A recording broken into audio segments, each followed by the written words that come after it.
I love this story of Isaac and Rebecca, and there's three things that I'd like to draw out. But first, I'd just like to put that in our context right now. So I don't know about you, but I've been feeling a bit ragged lately. I feel like I'm kind of less empathetic than I was, a little bit shorter on patience than I was. And I sense that a lot of people have got ragged over the last little while. This lockdown has been going on for a while. If we're having to stay inside, if we're having to learn our lessons inside rather than going to school, if we're having to work from home, or perhaps we're isolated and we're not seeing very many people, all of this can make us ragged. But the first thing I'd like to draw out is that this passage that we heard in that wonderful story from Jackie is part of a great sweep of history in the book of Genesis. And there's one really good story after another. And you tend to have the sense of the years passing quite quickly and the characters being part of a bigger story. And I think we lose that sometimes in our day-to-day lives, that we are part of a bigger story and that this is God's story. It's God's story that we are taking part in. The second thing I'd like to draw out is in this chapter 24 of Genesis. At the beginning, Isaac loses his mom, and he's so close to his mom. It's really sad for him.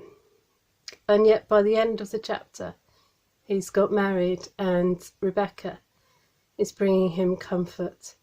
And so things don't stay the same forever. It can feel like we're stuck like this forever, but things can change. And sometimes things have been stuck for 20 years, but that still doesn't mean they'll be stuck forever. I have a sense at the moment that we're entering a new phase of our stories, of our history, and we don't know how that's going to unfold. The third aspect that I'd like to draw out is about challenge, and challenge is good for us.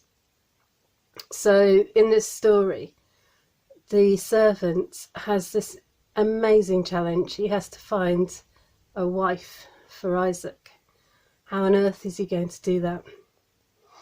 And he comes up with this good scheme and executes it, and it works out.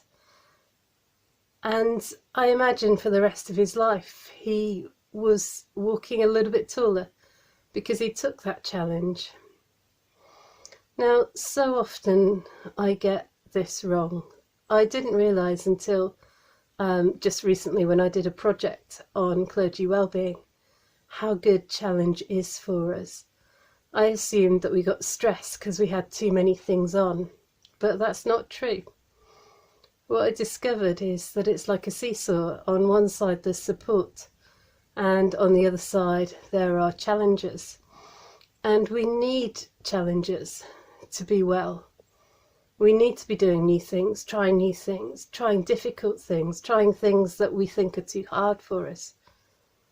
That makes our life rich, but we also need support. So if you are doing some schoolwork and it's too hard, you feel like it's too hard, the challenge is too great, don't give up. That's not the way forward. It just means that you need a little extra support. Who can you ask for support? Your friends, your family, your teachers. And it's the same when we go to university. I used to be a university lecturer, and I challenged my students. I challenged them with hard problems that they thought they couldn't solve. And through those challenges they grew. It was mainly boys that came on my course, and I thought that they arrived like boys and they left like men. And the reason for that was because of the challenges that they'd overcome. And this doesn't change the whole of our lives. Now, the thing I get wrong over and over again is when people come to me and they say that they're stressed. My first question is normally, are you doing too much? What can you put down? That's really the wrong question. The question really is, how well supported are you? How can I support you? Are there any other people that can support you and help you with this problem? And realistically, if people get to the point where they are feeling that they want to put things down, they're feeling like it's too difficult, too heavy, it probably means that I haven't been supporting them enough. Now, I recognise in my life there are a lot of people that have supported me and continue to support me. And I recognise that there are big challenges that I face quite frequently. But the answer isn't to stop. The answer is to find more support, to ask for help, to find people that will help me and support me through the problems. And I guess the servant was as good a servant as he was, for one reason, and that is because Abraham was supporting him.